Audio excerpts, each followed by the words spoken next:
নমস্কার বন্ধুরা, প্রমিলাস কিচেনে আপনাদেরকে স্বাগত। আজকের রেসিপি পমফ্রেট মাছের ঝাল। এখানে আমি মাছগুলো ধুয়ে নুন হলুদ মাখিয়ে রেখেছি, আর এখানে নিয়েছি সাদা সরষে, টমেটো, পেঁয়াজ, কাঁচা লঙ্কা আর রসুন। এগুলো একটু বেটে নেব।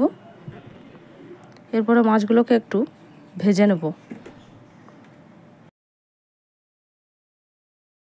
খুব কড়া করে ভাজবো না, এগুলো একটু ভাজা ভাজা হয়ে গেলেই আমি উল্টে পাল্টে একটু ভেজে নেব, দিয়ে এগুলোকে তুলে রেখে দেব। এখানে আমার মাছগুলো ভাজা হয়ে গেছে, এগুলোকে আমি এবারে তুলে নিচ্ছি। এরপরে বাকি যে মাছগুলো আছে এগুলো আমি সেম একইভাবে ভেজে তুলে রাখব।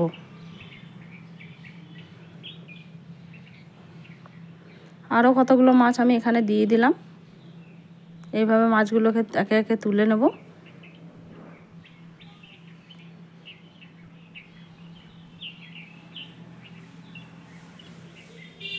মাছগুলো আমি খুব কড়া করে ভাজছি না।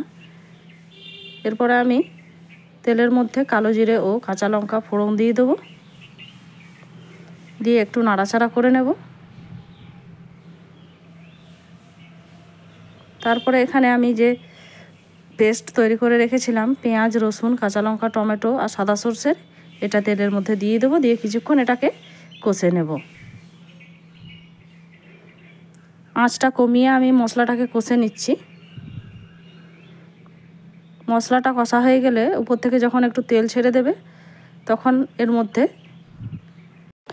জল দিয়ে দেবো। তো তার আগে এখানে আমি একটু পরিমাণ মতো নুন, হলুদের গুঁড়ো আর কাশ্মীরি লাল লঙ্কা দিয়ে আবারও কিছুক্ষণ একটু কষে নেব। মশলাটা এখানে আমার কষা হয়ে গেছে।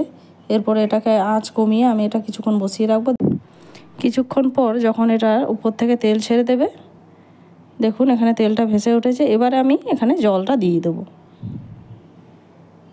যেখানে আমার মাছের পরিমাণ একটু বেশি আছে, তো জলটা আমি একটু বেশি দিচ্ছি।